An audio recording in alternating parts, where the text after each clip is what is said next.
O Furão Nerd.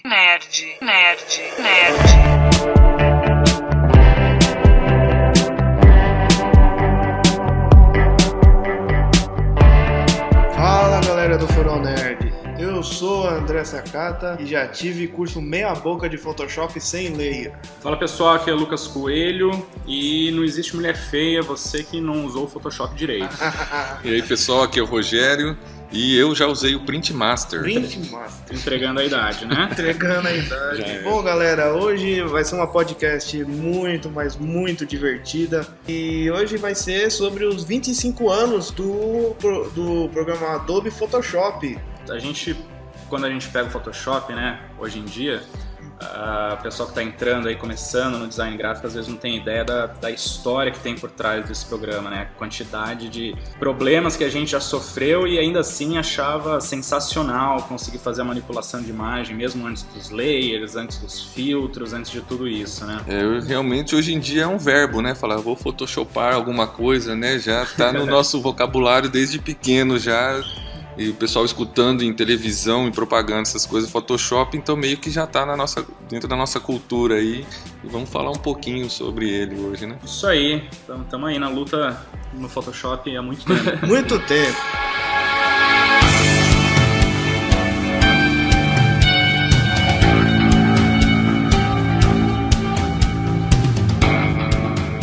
Então vamos começar a como surgiu o Photoshop, porque antigamente, assim, quando ele começou, ele era meio que um aplicativo só de manipulação de imagem comum, assim, ele não era aquele boom, aquele assim, que veio chegando, assim, atropelando tudo, né? Eu acho que o essencial é a gente lembrar justamente disso, né? O Photoshop, ele é um programa, né, de manipulação de imagem, a priori.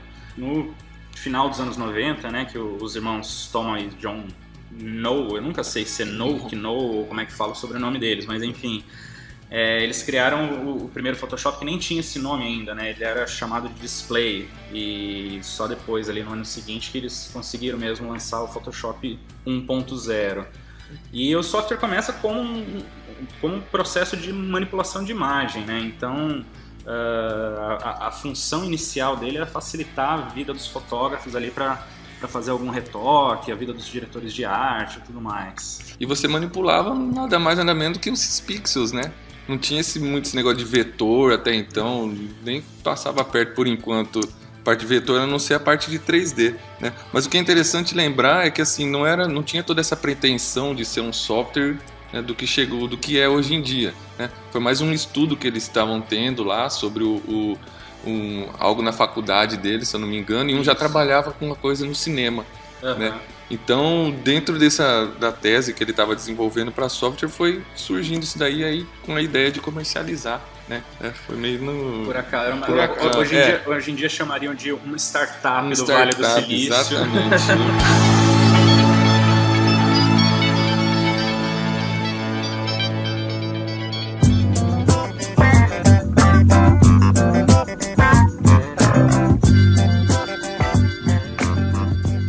O foda é que era meio difícil assim manipular o bitmap, porque você tinha que mexer na imagem, mas você não pode aumentar ou diminuir ela, porque se você aumentar ou diminuir, os pixels acabam estourando, cara, e a imagem fica muito distorcida, cara. Então acho que a primeira versão do Photoshop era meio tensa assim, mexer com bitmap.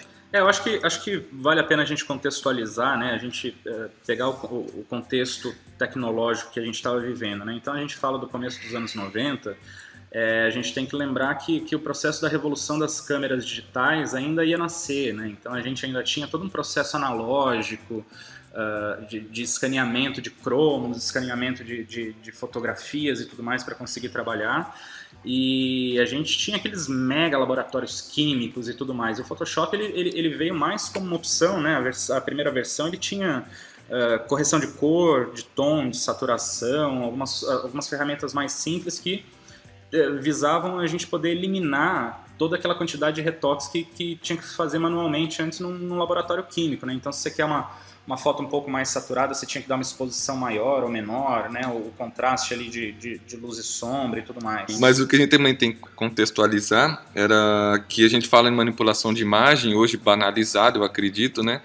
Mas antigamente era algo assim extremamente caro, né? Era apenas agências ou estúdios que faziam alguma coisa em questão de manipulação, né? E era uma coisa extremamente cara, né? E não era tão acessível assim que a pessoa hoje tem acesso, baixou lá no torrent, consegue baixar um programa e manipular. Mas isso não existia, você baixar um programa, a não ser disquete que você ia comprar, fazer essas coisas. E o valor do software, então, eu acredito que hoje seria uma coisa mais cara do que hoje em dia você tentar, né, comprar um pacote master aí do Photoshop, só para contextualizar a questão de valor desse produto e mão de obra para manipular, né? E lembrando também que assim, a primeira versão dele foi uma versão só para Mac, né? Então a gente tinha um uso bastante restrito, né? Mesmo nos Estados Unidos, onde a Apple tinha uma penetração de mercado maior, ainda assim era um uso um tanto restrito para fotógrafos profissionais e tudo mais, né? Então, dentro desse contexto, a gente precisa sempre lembrar que, ao mesmo tempo que o Photoshop facilitou a vida da fotografia, proporcionando um crescimento, um desenvolvimento ali da fotografia digital. Posteriormente, a fotografia digital também facilitou o desenvolvimento de novas tecnologias para o Photoshop, né? Então, mas qual eram os modelos assim dos computadores da Apple que tinha que era compatível com a versão do primeiro Adobe Photoshop? Então, eu lembro que assim, a Apple tem até um comercial que é icônico, né? Que é o comercial de 1984, que foi do lançamento do iMac, né? E assim, é uma relação completamente diferente do que a gente tem hoje com os computadores, né? Porque, por exemplo, o requisito do Photoshop 1.0 era ter 2 MB de RAM. Nossa. Quer dizer, o que você faz com 2 MB de RAM hoje em dia, né? Você não consegue abrir, acho que nem um joguinho no celular com 2 MB de RAM. Exatamente.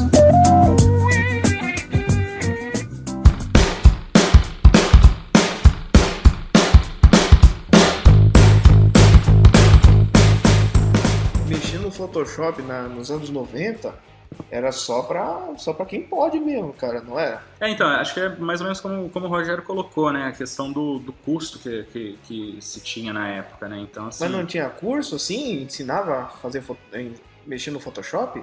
Cara, eu vou ser bastante sincero, eu não sei se tinha curso ou se o próprio pessoal que instalava e já oferecia alguma opção, porque a gente tem que lembrar, né, que isso é pré-internet, né, pré muita coisa, assim, é praticamente paleolítico da história, né. E onde eu trabalhei, né, eu lembro que a primeira vez compraram realmente o Photoshop, né, vem aquela caixona grande só do Photoshop. E vinha um CD, o do programa e o outro ensinando, com videoaulas. A internet nessa época não era muito boa, principalmente para passar vídeo. Então, o contato que eu tive com o Photoshop e o que eu aprendi, assim, os processos mais assim, técnicos, né, foi com o CD que vinha dentro do Photoshop. O CD-ROM, né? CD-ROM, exatamente. CD-ROM, cara. E vinha tudo em inglês e, tipo, eu assistia e ia fazendo paralelamente. Então, assim, como que eu aprendi meio na unha, né, na raça, e com o CD que vem junto com o pacote do programa.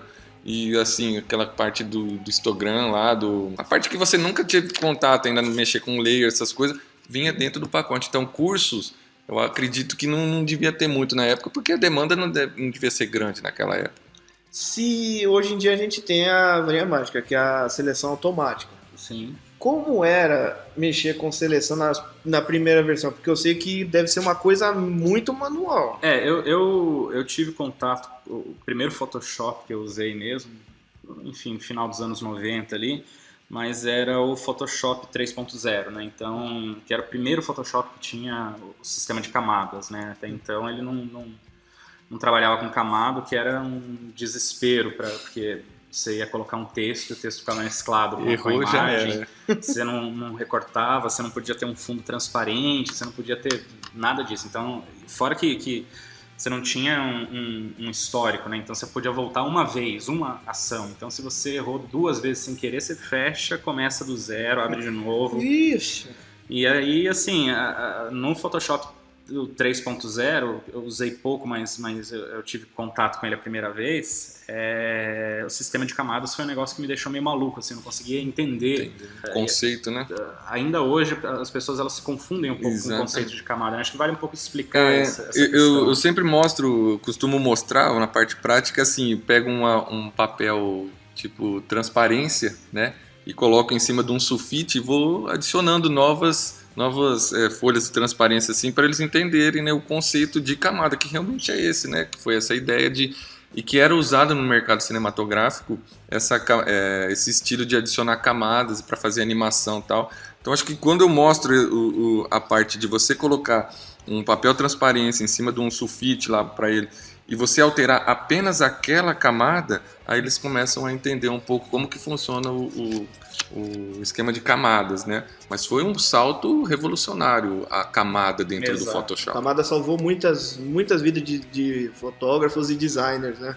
O trabalho por camada permite que você consiga alterar partes da imagem, né? E você não fica com uma área restrita ali em que você acrescentou alguma coisa, você destruiu aqueles pixels, né? Porque o grande lance do Photoshop é que, assim, a gente tem pixels e você precisa destruí-los o mínimo possível. Acho que esse que é o princípio básico. Tanto é que muita gente começa a mexer com o Photoshop, um erro que é muito comum é aplicar filtro. Na hora que chega no final da imagem, você já tem todos os pixels destruídos, exatamente. Você não tem mais contraste, você não tem mais resolução, você não tem mais nada porque o cara aumentou a imagem. Mas isso que o Lucas falou é exatamente isso mesmo, né? A pessoa tem que ter noção de quando vai manipular uma imagem, qualquer coisa no Photoshop, que filtro é destruir informação da imagem, né? Você está perdendo toda aquela informação original da imagem e está manipulando, tirando e adicionando informações que não eram originais na imagem lá. E aí a pessoa, né, tá achando que está tendo por quanto mais filtro colocar, mais vai ficar estilosa a imagem. Se você realmente não souber o que você está fazendo, você só está destruindo informações da foto e já era. Isso principalmente quando a gente fala de material para impressão, né? Hoje em dia, para web, a gente ainda tem uma vantagem de conseguir, as câmeras hoje em dia têm uma resolução boa, então a gente até consegue destruir, vamos dizer, um pouco uma imagem que esteja numa resolução maior e aplicar ela na web com uma resolução menor e não ter uma perda tão grande, né? Mas quando você fala em impressão, em trabalho profissional de design gráfico, de publicidade e tudo mais, é um risco muito grande que você corre e que bom, aconteceu comigo uma série de vezes. Eu lembro usando o Photoshop 4.0 ou o 5. O 5.5 acho que foi o que eu mais usei assim, durante o maior período de tempo, né? Mas o 5 foi um negócio fantástico porque ele incluía a questão do histórico, né? Foi a primeira vez que a gente conseguia ter mais de um undo, né? Desfazer. Então a gente, com essa questão do histórico, a gente até falava, bom, agora eu posso errar um pouquinho mais, né? Acho que aí começou também a loucura de vamos fazer, que depois a gente pode desfazer o quanto quiser. Não, mas era desesperador mesmo, né? Você ter só um voltar, né? Não, era caótico, porque às vezes você ia dar um efeito ou alguma coisa e de repente você deu 2 cliques ali. E aí ele só desfaz aquele clique desnecessário. Aí você dava um Ctrl Z, ele voltava. Aí você dava um Ctrl Z de novo, ele refazia. Então era desesperador. Você fala, cadê o restante do... Só tempo depois que tinha histórico, né? Histórico, né? Você podia mexer, tudo, aí tinha um Ctrl Z, que aí você podia voltar as versões. Exatamente. E eu lembro que uma das coisas que, quando eu comecei, lá no começo dos anos 2000, comecei a trabalhar, ser estagiário e tal, entrei numa criação de uma multinacional de publicidade, todo mundo com aqueles Macs maravilhosos, para a época, claro, né? E com o Photoshop aberto e tal. E eu lembro que eu falei, nossa, você pode desfazer um monte de vezes, porque antes não podia e tudo mais. E aí eu lembro que um amigo meu falou, mas a gente tem que tomar cuidado porque isso come muito a memória da máquina. Porque eu lembro que, não sei se o Rogério lembra disso também, a gente precisava registrar lá quantas vezes você queria. Então, tinha gente, eu lembro que na criação era assim, não, fulano trabalha só com 5 desfazer, porque aí o Photoshop rendia mais, né, porque ele não tinha que salvar tanto histórico de imagem ali na máquina, né? Mas, por outro lado... Eu lembro assim, disso, era um sinal de status, né? Tipo assim, quanto menos um eu estiver usando lá, quer dizer que mais eu domino. Exatamente. Não, o cara é vida louca, sabe? Só O usa cara só 5. usa 5.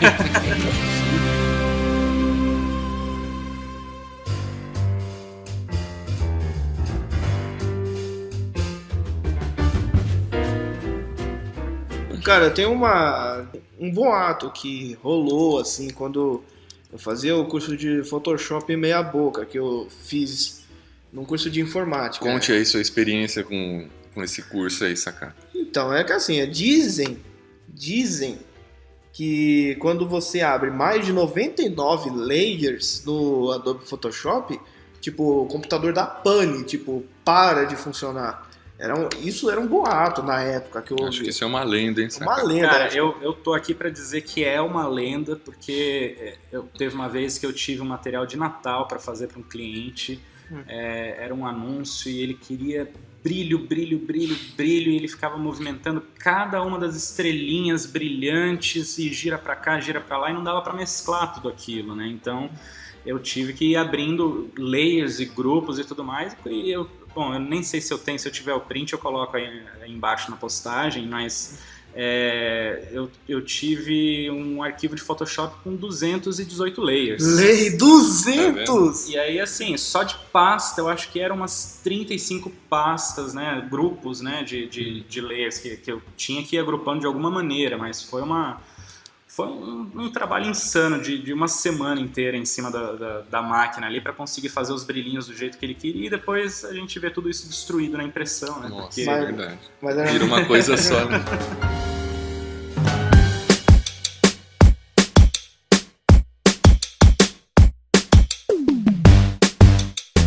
Eu acho que o que o André quer saber realmente é a diferença, né, de quem trabalha com o Windows e o Apple. E a Apple, né? Primeira vez que eu toquei em alguma coisa da Apple foi num iPod que um amigo meu de ensino fundamental trouxe na época. Mas era a única coisa que eu toquei, assim, da Apple, porque de resto, cara, era tudo Windows. O Lucas acho que pode falar bem, então, isso aí. Realmente, e essa dualidade aí, Lucas? Então, assim, o pessoal pergunta em relação à desenvoltura do programa, né, nas duas plataformas. Eu usei ele durante muito tempo em Windows, e o problema não é o Photoshop em si, né, porque a gente tem que lembrar que o Photoshop ele é Adobe, né, a Adobe é um gigante da tecnologia, né, dos softwares e tudo mais, que ao longo dos anos comprou, aí, adquiriu outros concorrentes, aí a Macromedia, né, que fazia o Flash, que depois virou a Adobe Flash, e por aí afora, né? Então, assim, o sistema Adobe, efetivamente, ele roda muito bem, independente da plataforma que ele está. O problema é que o sistema Windows ele não é pensado juntamente com o hardware, né? Então, acho que essa que é a maior diferença, né? Então, você monta um computador em que você tem uma placa-mãe que é de uma marca, você tem os pentes de memória que às vezes são de outro e tudo mais, e essa incompatibilidade, essa instabilidade do sistema é que acaba fazendo o Photoshop ter um desempenho menor, né? E quando eu comecei a utilizar mais hardcore agora o Photoshop nos iMacs mais modernos, nos MacBooks e tudo mais lá na agência, eu percebi essa diferença porque o sistema operacional da Apple ele otimiza, né, todo o hardware que você tem para aquilo que você está em primeiro plano. Então, na hora que o Photoshop está em primeiro plano, ele realmente está usando toda a possibilidade da máquina ali para desempenhar a sua função. Então, filtros, às vezes alguns filtros mais pesados, né, que você ficava um tempo lá para renderizar aquele filtro na imagem quando estava no Windows, ele rola muito mais fácil, né, na hora que você está trabalhando no Mac, porque o sistema acaba otimizando melhor a memória, o desempenho do processador e tudo mais para aquele programa que está em primeiro plano, né? Tá bem explicado isso aí do Lucas aí, porque realmente é isso mesmo que eu constatei também com algumas experiências. O pessoal fica muito com essa birra, o Mac é isso, o Windows é isso, mas ninguém entra na discussão técnica, né, para ver em que contexto que a gente está falando. Exato. De hardware, de software, essas coisas, e eu acho que é bem isso aí mesmo, viu? O pessoal fica só naquela de hardware é o que você chuta, software é o que você xinga. xinga e não leva a discussão mais adiante, mas a questão de otimização do sistema faz diferença no mesmo. total, né? E faz diferença no final do dia, quando você vê que você não teve que reiniciar a máquina 5, Exatamente. 6 vezes. Ou você deixa um vídeo renderizando numa noite, aí você chega no dia seguinte, o Windows está travado. Exato, né? Ou, sei lá.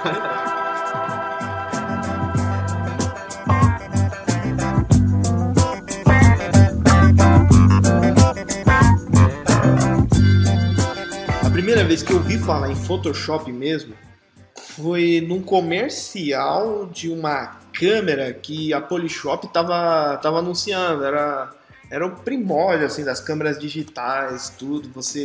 Era uma câmera que tinha 5 centímetros, cara. Você colocar na boca de um pitbull, o pitbull come. Porque era muito pequeno, você tinha que olhar numa tela bem minúscula, acho que tinha, sei lá, umas 2,5 polegadas. E conseguia salvar 4 fotos, né? Podia salvar 4 fotos, porque naquela época lá nem existia esse negócio de cartão de memória de gigabytes, acho que era ainda nos mega ainda. Nem tinha lançado ainda a TechPix ainda. Então você comprava a câmera e vinha de brinde um CD do Adobe Photoshop, se eu não me... era 6.0, 7.0, cara. Aí quando eu vi no comercial que você podia selecionar a imagem, mesclar ela numa outra, e eu falei, nossa, cara, que louco isso daí, velho. Você pode mexer na imagem, você pode fazer o que quiser, nossa. Despertou interesse aí pelo... Nossa, tipo... Aí depois o que aconteceu? A gente tinha um computador moderno na época ainda. Sim. Na época, o Windows XP. Não, é moderno. XP já. Não, quem já trabalhou com gerenciador de arquivos do 311, né? Que o Rogério acho que lembra disso. Lembro. Gerenciador de arquivos, de redes e tudo mais, workgroup. Aí o meu irmão ele conseguiu pegar na versão do Photoshop, cara. Mas tipo, quando eu fui assim, inexperiente na primeira vez, é claro que eu desisti, porque era muito complicado, era muita ferramenta para mexer daqui, mexer dali. Aí eu falei, não, acho que é melhor eu ficar com o Paint mesmo. Olha, assim, na verdade eu sempre fui apaixonado por softwares de editores de imagem, tanto que na década de 90 eu tive o primeiro contato com um software que eu falei no início do podcast aí, o Print Master. Não sei se vocês lembram, mas era para DOS ainda, entendeu?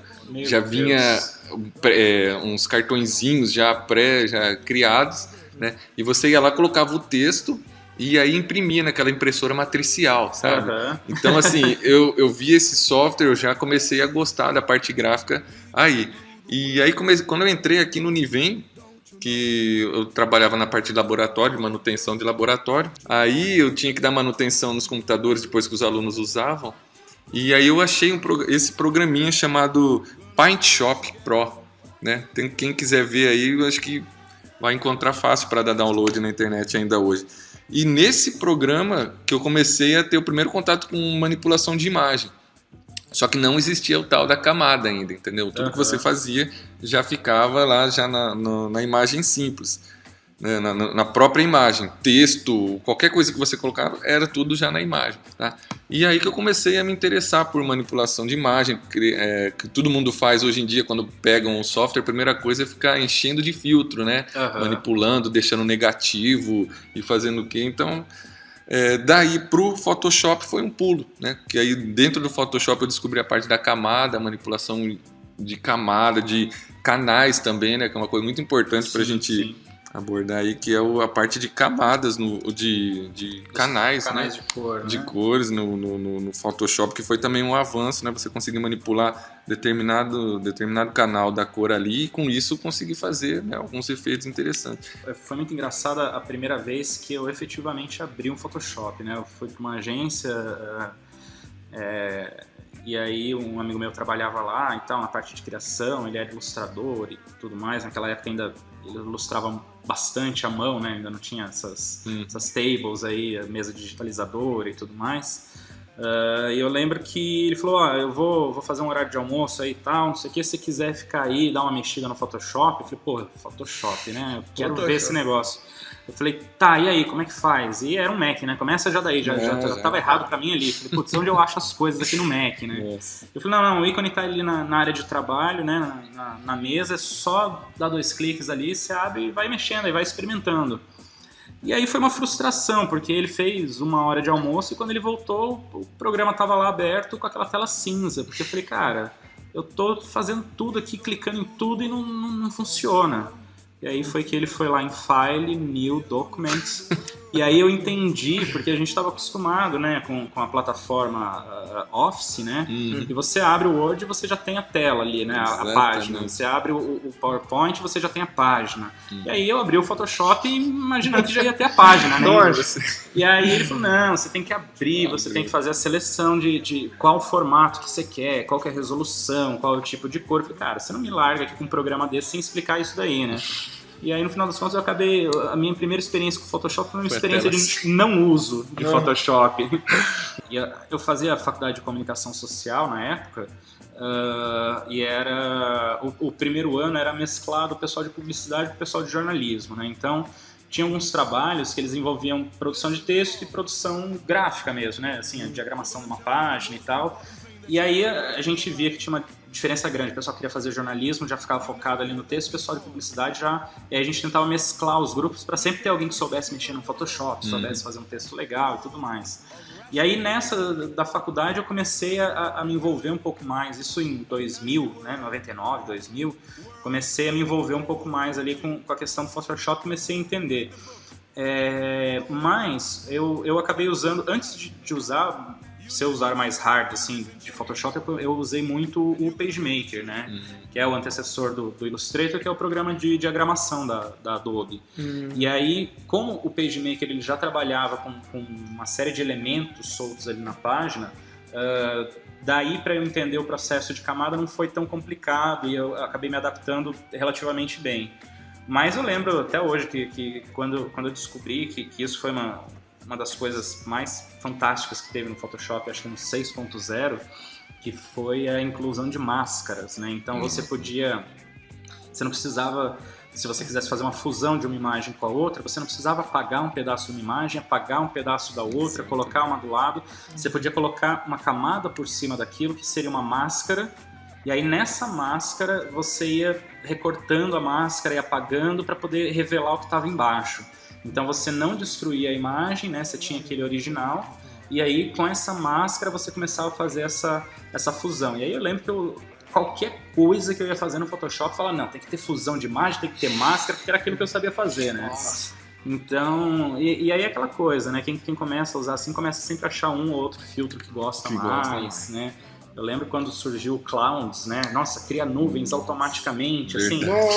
São horríveis aquelas nuvens, é claro. Os Clouds em negativo, né? Clouds negativo e tudo mais. Então, assim, tem uma série de filtros aí. E se não bastasse, você ainda tinha plugins para baixar filtros extras ainda, baixar né? Filtros, já não bastasse brushes, já do Photoshop. Né? Eu lembro que teve uma época que, quando o Photoshop começou a ter a questão de plugins de brush, né? De pincéis, a gente ficava caçando na internet aonde que tinha um pincel novo que desse para usar, que tivesse um formato assim, um formato assado e tal. Mas eu nunca tive muita paciência, para ser sincero, assim, com esses plugins. Eu tentava fazer meio na raça isso, mesmo. Eu achava assim uma perda de oportunidade para aprender a explorar o Photoshop e você pegar um plugin pronto, entendeu? Exato. E eram uns plugins assim muito avançados, que era um programa dentro do Photoshop para fazer determinado efeito. Eu falei, não, eu lembro que quando eu peguei o Photoshop, acho que era o 5.5 ou o 5, se eu não me engano, e era muito aquele negócio de, nossa, eu vou fazer um texto e colocar uma sombra no fundo, né? Meu, para você fazer essa sombra, você gastava uns 10 minutos para duplicar aquela layer, dar aquele blue Gaussian, depois jogar para trás, mexer com a transparência, né? Então você baixava um plugin que chamava Shadow, né? Aí você ia lá falava, mostrava como que você queria a sombra atrás e pronto, aí ele renderizava com a sombra atrás. Depois, né, veio os efeitos de camada e tal. Eu lembro nessa época que uma coisa que era muito utilizada era a gente entrava em alguns fóruns em que as pessoas desenvolviam os actions, né? E assim, por exemplo, essa questão da sombra. Putz, eu não lembro exatamente como que era a sombra, como que não era, então vamos criar um action para isso, pra gente não esquecer mais. Então a gente cria uma sequência de ações e aperta um botãozinho gravar ali, e o Photoshop vai gravando aquela série de ações que você está fazendo. Depois você pode salvar esse action. Então às vezes a gente entrava e fala assim, não, eu preciso de um action para colocar um texto com a sensação dele ser metal líquido, né? Tava muito na época essa coisa essas firulas, né? Essas firulas todas, né? Eu acho que o final dos anos 90, começo dos 2000 foi uma overdose, né? Assim, acho que até por conta de ver tantas possibilidades, né, que o Photoshop dava, acho que os designers começaram a querer usar tudo de uma vez, né? Exato. Ou talvez mais os publicitários do que os designers, né? Assim, pra gente não corromper aqui a profissão.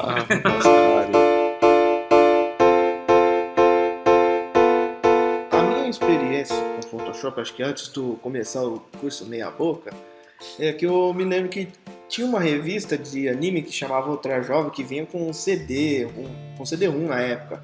Isso não tinha internet. A internet apesar de ter matéria falando de internet era para poucos, né? Isso estou falando de ano 2000, começo do ano 2000. Diz na revista que vinha com pequenas aulas de você aprender no Photoshop, tipo mexer em filtros, aprender a mexer com luz, tudo, neon. Eu pensava na época que era o Paint mais avançado, porque se eu me lembrar da tela de seleção do Photoshop da época, parece muito semelhante do Paint, tipo... Paleta de ferramentas, a paleta de ferramentas, porque era muito semelhante. Aí você pintava e, tipo, só de cor chapada já tava bonito. Agora, acrescentar a luz, acrescentar a sombra, esse negócio de filtro... Por aí. O negócio de filtro é engraçado, né? Se a gente pega a versão 6.0, que foi quando surgiu o filtro Liquify, né? Pra quem não tá muito habituado, o Liquify, ele basicamente é aquele filtro que faz todo mundo ficar sem barriga, todas as mulheres ficaram com aqueles peitos gigantes, sabe? Ele dá uma distorcida na imagem, é claro que tem que ser usado com muito cuidado, né?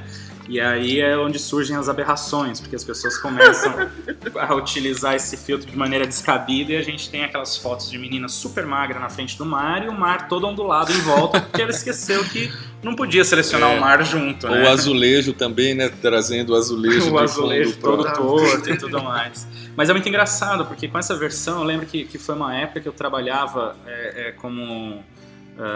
arte finalista numa revista, né, do interior, e tinha muita coluna social, então o colunista vinha com aquela série de fotos de festas, aquelas mulheres deslumbrantes e tal, e um dia eu tava lá com um filtro Liquify aberto, tratando uma imagem, né, porque precisava dar uma mexidinha ali na imagem, e a dona da festa chegou. E ela me mandou abrir todas as fotos. Falou, não, agora você diminui barriga, diminui braço, aumenta peito, estica o meu pescoço e não sei o que. Então o Liquify foi... Esticar pescoço que nem girafa, isso? Mas se você soubesse a quantidade de coisa que as pessoas pedem, assim, tira minha papada, arruma não sei o que, é uma coisa maluca. Então o Liquify eu acho que foi assim, uma faca de dois gumes pro diretor de arte, né? Porque ao mesmo tempo que ele auxilia o tratamento de muita coisa, ele faz com que a gente fique refém de algumas outras, né? Cara, mexer com Photoshop é uma coisa muito incrível, cara, mas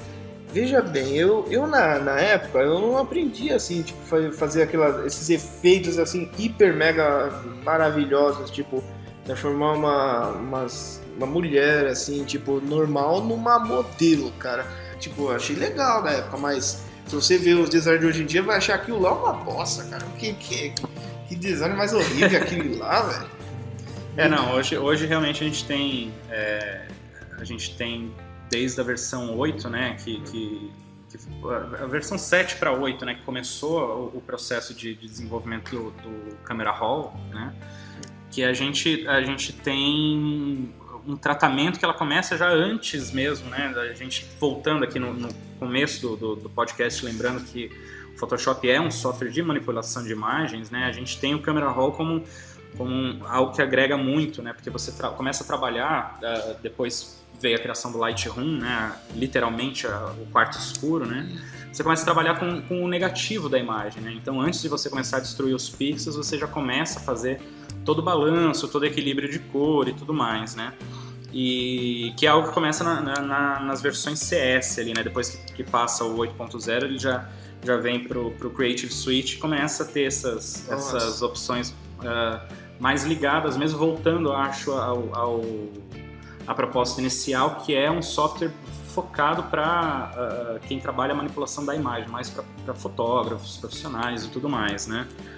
E aí a questão das ferramentas todas, né? O desenvolvimento do Photoshop ao longo dos anos, eu acho que está muito relacionado com a possibilidade de desenvolvimento de novas ferramentas, né? De acordo com as necessidades que iam surgindo, né? Então você tinha, num primeiro momento, você tinha uma ferramenta de transformação que podia aumentar ou diminuir a imagem. Depois de algum tempo ele ganhou a ferramenta Warp, né? Quer dizer, você pode não só aumentar ou diminuir, mas você pode distorcer ela, deixar ela mais arredondada, esferizar e tudo mais, né? A questão já no CS4 de trabalhar com os objetos 3D. Então, assim, o Photoshop ele foi ao longo do tempo desenvolvendo uma série de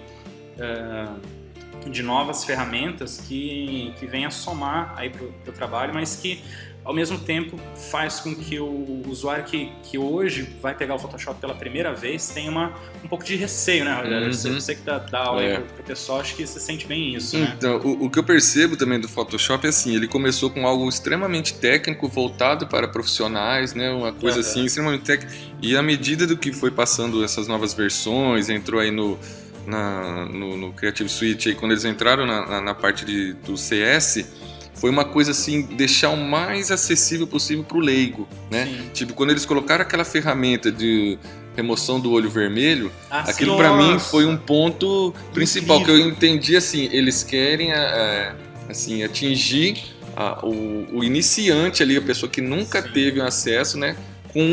Incluir uma ferramenta, um botão, vamos dizer assim. Que anteriormente era uma sequência de 4, 5 comandos, né? Você ia lá, tem todo um trabalho de seleção, né? Ir lá e remover aquela saturação e tal. Eu acho que para mim, quando eu vi que eles estavam adicionando uma ferramenta na barra de ferramenta que ocupava um lugar de uma ferramenta que poderia ser mais útil, eu percebia assim, o nível de tentativa de abranger a camada assim, mais leiga de quem está iniciando, como uma forma de não sei, de disseminar o software aí, popularizar, na verdade, o software. Que eu acho que foi até o que aconteceu também com o Content Aware, né? Sim. O Content Aware, para quem não sabe, é uma ferramenta que, a partir do Photoshop CS6, né, foi implementada, que ela permite que você preencha algumas áreas. E o algoritmo que foi criado, isso foi uma das maiores revoluções, ele faz uma análise de todos os pixels que você tem ao redor. Então, por exemplo, se você tem uma pessoa na frente de um muro de tijolinho à vista e você seleciona aquela pessoa e aplica esse efeito, né? Ou o famoso band-aid, né? Que o pessoal chama popularmente aí.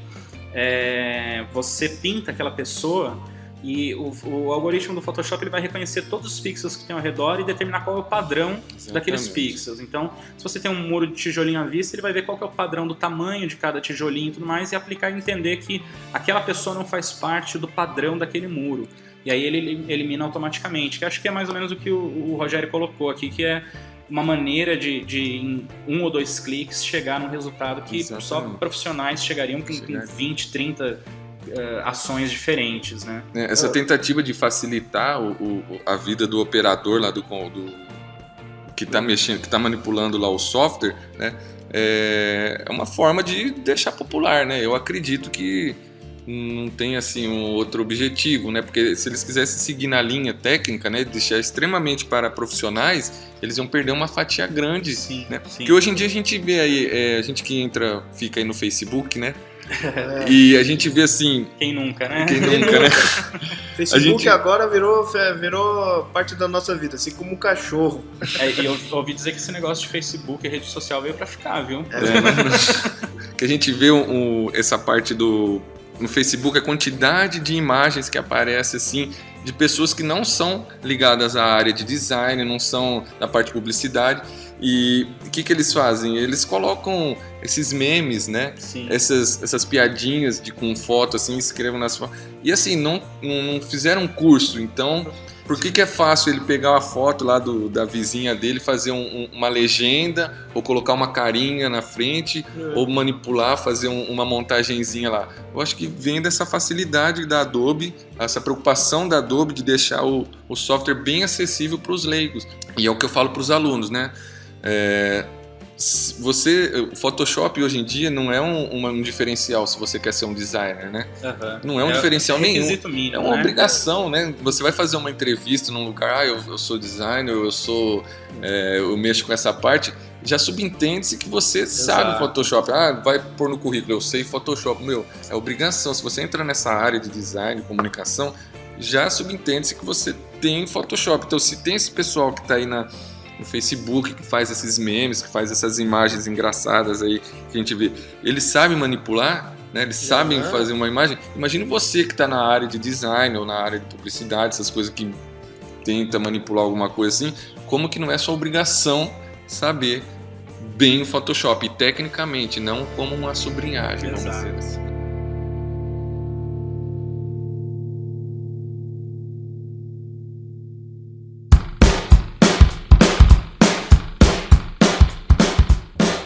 Eu era muito pessimista em relação ao CS, cara. Eu achava que o Photoshop morreu já no CS, cara. Eu pensava assim, não, cara... Por que, sacado, você achava? Não, mas era assim, eu aprendi a versão, acho que era 6.0. E tipo, no meu currículo eu tinha que colocar, eu só mexi no Photoshop na versão 6.0.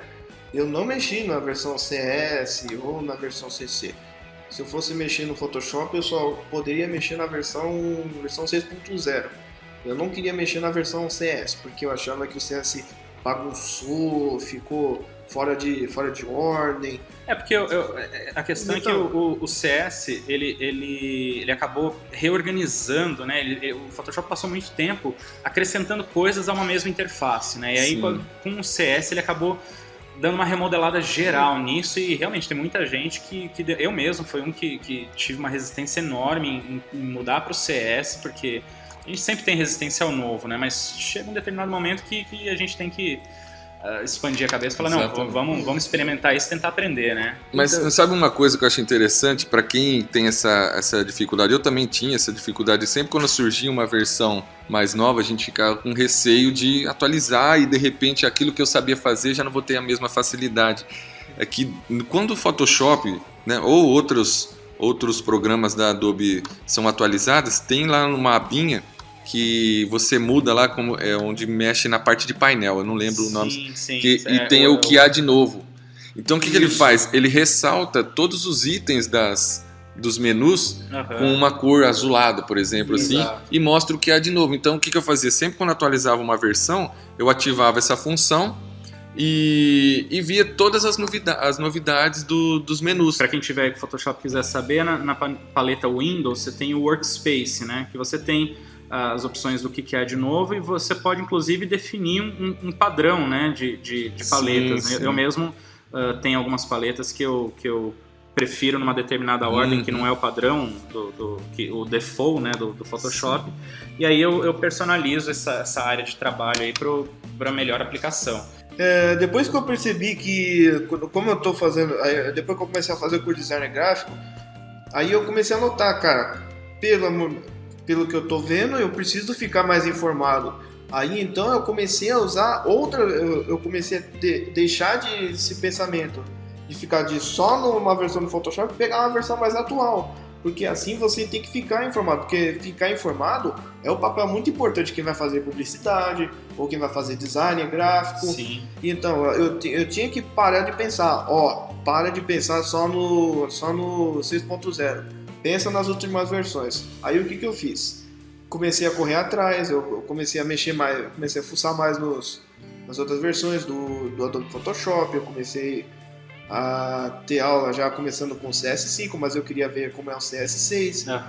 experimentei usar a última versão, que é o Creative Cloud. O CC, eu acho que é o próximo passo da Adobe para aquilo que o Rogério falou de expandir para um número maior de usuários, né? A gente deu uma pincelada lá no começo, mas o que acontece é assim, a Adobe percebeu que o custo de se ter um Photoshop para o usuário comum, que na época era, não lembro se eram $800 ou alguma coisa assim, dava quase R$2.000 para você ter o software original, era muito caro, né? Então ele acabava sofrendo muito com a questão de pirataria, principalmente fora dos Estados Unidos, né?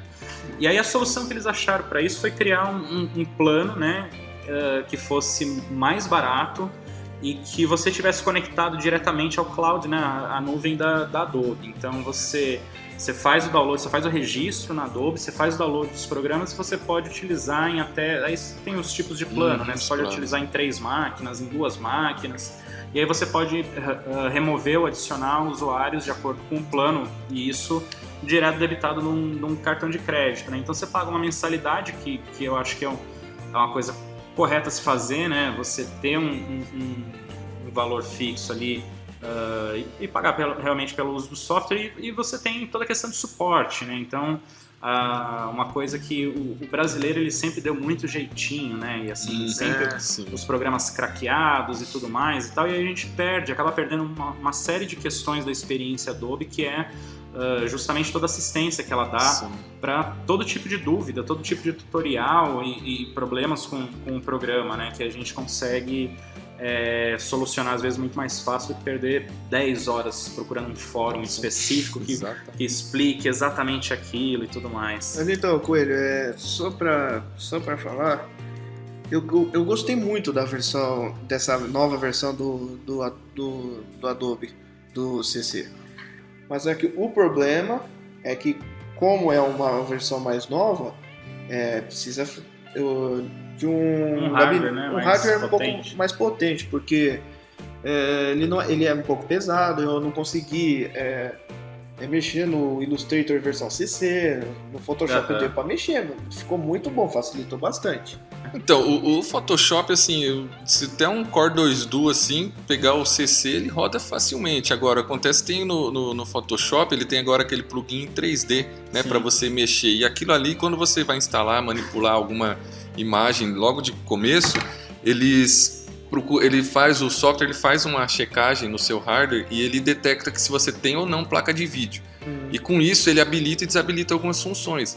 Então, assim, o único problema que eu vejo no Photoshop, questão de hardware, é porque ele quer ativar esse plugin de 3D, né? E como ele detecta que sua máquina não tem, ele já desabilita algumas funções. Mas fora isso, manipulação de imagem, Core 2 Duo, Dual Core, né? Você demora um pouquinho para aplicar alguns filtros, um filtro ou outro. Assim, manipular uma imagem muito grande, você vai sentir uma diferença, entendeu? Sim. Uma imagem de 80 MB que você vai estar manipulando, você vai ver que quando você der um Ctrl S ou aplicar um filtro, ele vai custar. Mas assim, nada insuportável do ponto de você não conseguir trabalhar.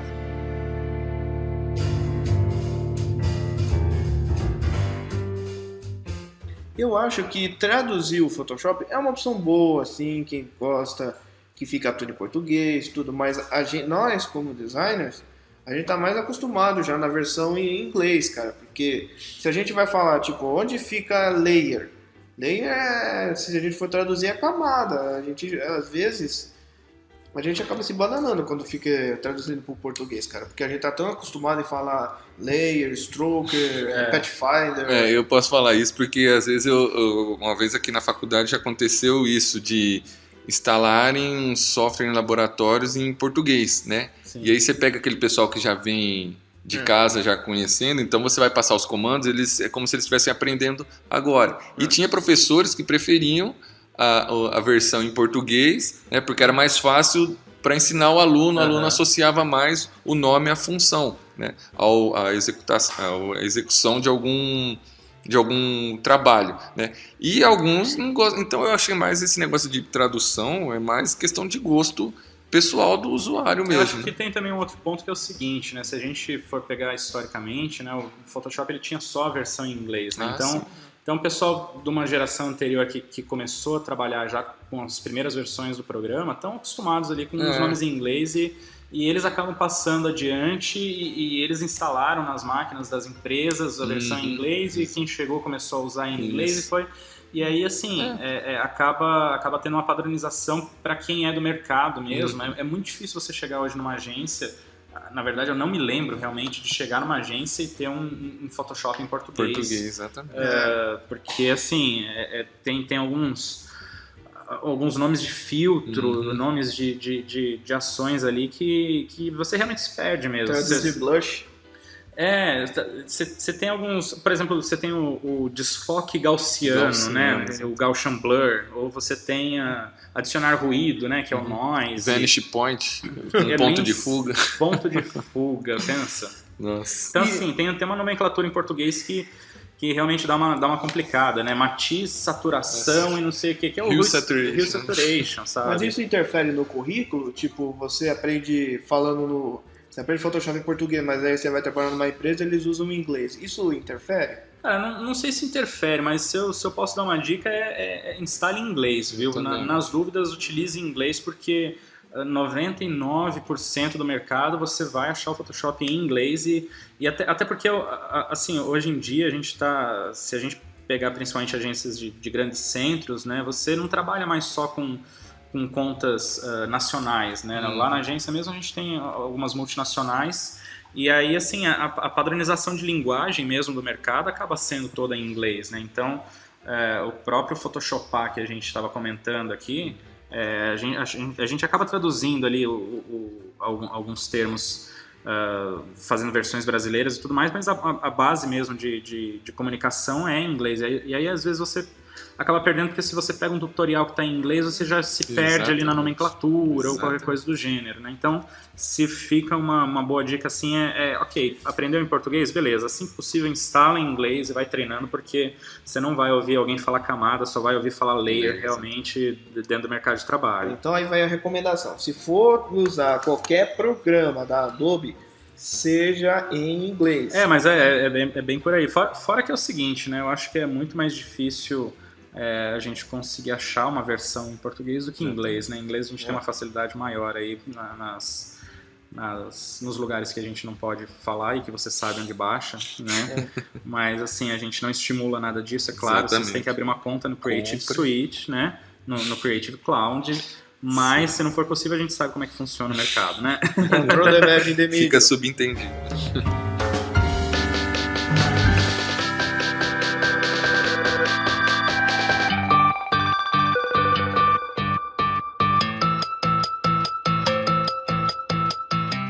Algumas coisas que eu vi no Photoshop foi uns erros tão grotescos que, tipo, faz acreditar que é de verdade. Uma delas... Não, mas teve uma época que o Pânico era bom e, tipo, você fazia chifrinho nas celebridades. Aí tinha uma foto que foi muito manipulada, mas ainda bem que eles descobriram, assim, rápido, assim, de olho. Que eles fizeram... Uma mulher foi na Suíça, ela fez tirou uma foto fazendo chifrinho no Michael Schumacher. Mas só que a imagem estava tão manipulada, parecia que o braço dela tinha uns 2 metros de envergadura. Parecia o John Jones. Um L gigante. Um L gigante. Não, a gente tem muito disso, né? Essa questão dos erros de manipulação de imagem. E às vezes, assim, a gente já teve caso aí principalmente quando saem em revistas de grande circulação, sai um erro numa Playboy, por exemplo, que a gente sabe que é uma revista que tem uma manipulação de Photoshop, assim, manipulação de imagem gigantesca, né? Teve uma vez que acabaram apagando o umbigo da menina, sabe? Sim. Tem uma série de... Às vezes você pega uma foto de capa que foi super tratada e aí a foto interna não deu tempo de tratar tanto e aí você vê aquelas ruguinhas que não estão na capa, né? Eles mexem na modelo e esquecem o reflexo no espelho, né? Exato, você tem tudo isso, né? E acho que o ponto essencial é justamente esse, né? Não se trata simplesmente... O Photoshop é uma ferramenta, né?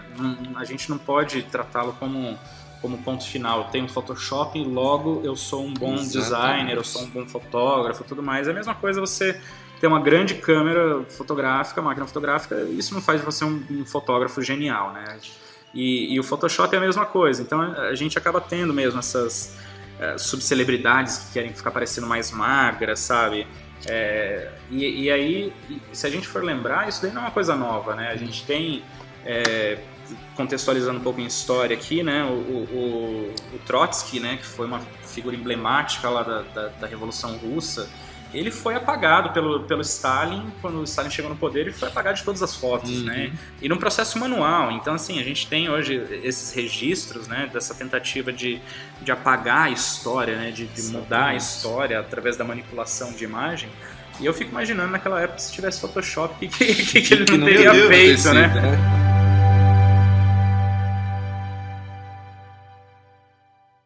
Furão indica.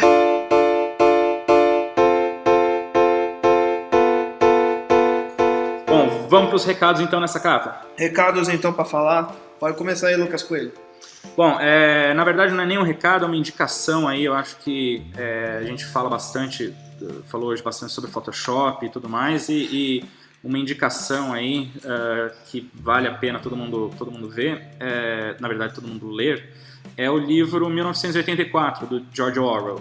Porque o livro, assim, primeiro que ele é um clássico, né, do século XX, e um clássico da literatura, e ele traz uma distopia futurista, né? Então um processo em que o mundo se dividiu em 3 grandes nações que vivem constantemente em guerra, e dentro desse processo nosso personagem principal, o Winston Smith, não lembro o sobrenome dele, ele trabalha fazendo a manipulação de textos e imagens para o jornal do partido. Então o que ele faz, né, pegando o gancho aí da última parte aí do podcast, o que o Winston faz é pegar uma notícia que dizia que a nação A estava em guerra com a nação B e que fulano era um herói, e aí de repente inverteu essa guerra, e aí aquilo não é mais interessante para o partido, então ele refaz tudo aquilo para que eles possam reimprimir esses jornais para ficar nas bibliotecas e tudo mais, e no meio desse processo ele começa a perceber que tem alguma coisa errada nessa sociedade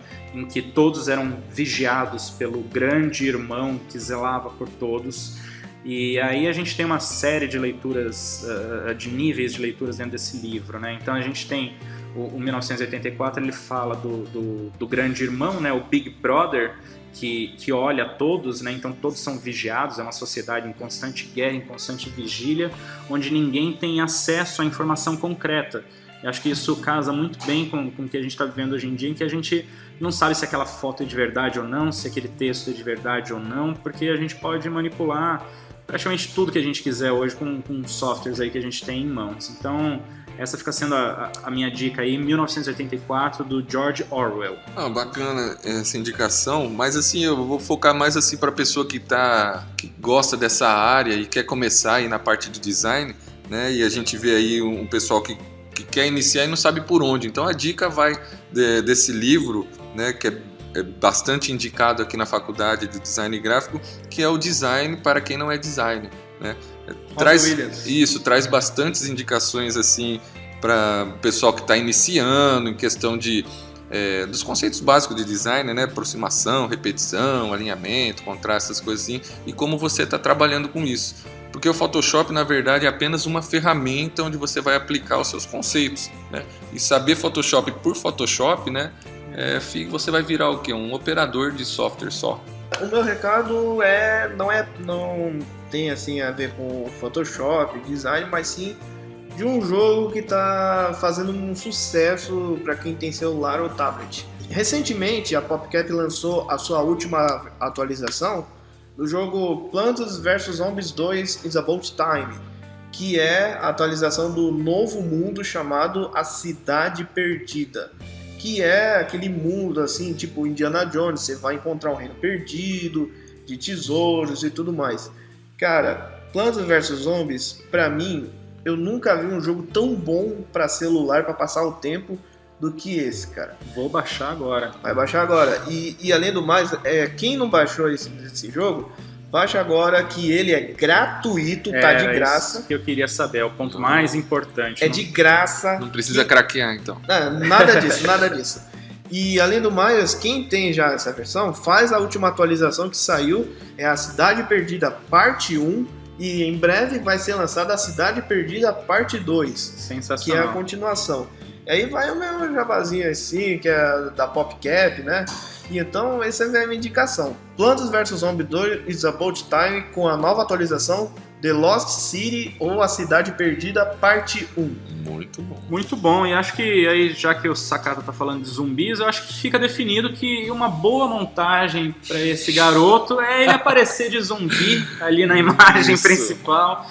Porque, afinal de contas, com esse ritmo todo acelerado de trabalho, estudo, faculdade e tudo mais, isso é mais ou menos o que a gente tá virando, né? Um bando de zumbis.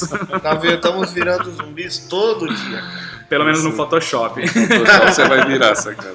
Bom, galera, espero que tenham gostado dessa podcast. Não esqueça de dar o joinha lá, se você gostar. E também, se você é novo, se inscreva no canal, ajuda a gente a crescer, porque assim a gente vai contando mais temas para vocês, mais curiosidades e por aí vai. E principalmente comentem, né? Acho que o ponto principal, comentem, fala o que a gente colocou de errado, o que a gente se confundiu, o que a gente esqueceu. Acho que isso é essencial pra gente conseguir sempre fazer um material cada vez melhor aí pra vocês. Lucas, muito obrigado por participar da nossa podcast. Eu que agradeço. Muito.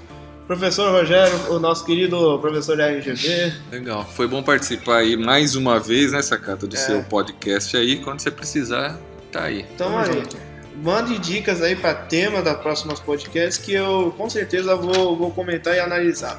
Muito obrigado a todos e até mais. Tchau, galera.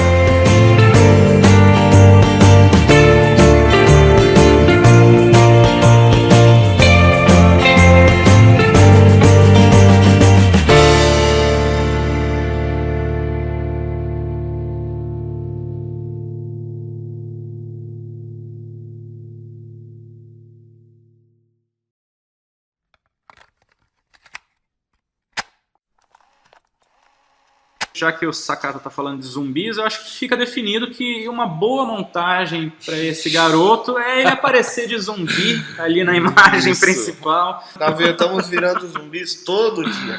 Pelo menos no Photoshop. Você vai virar, Sakata.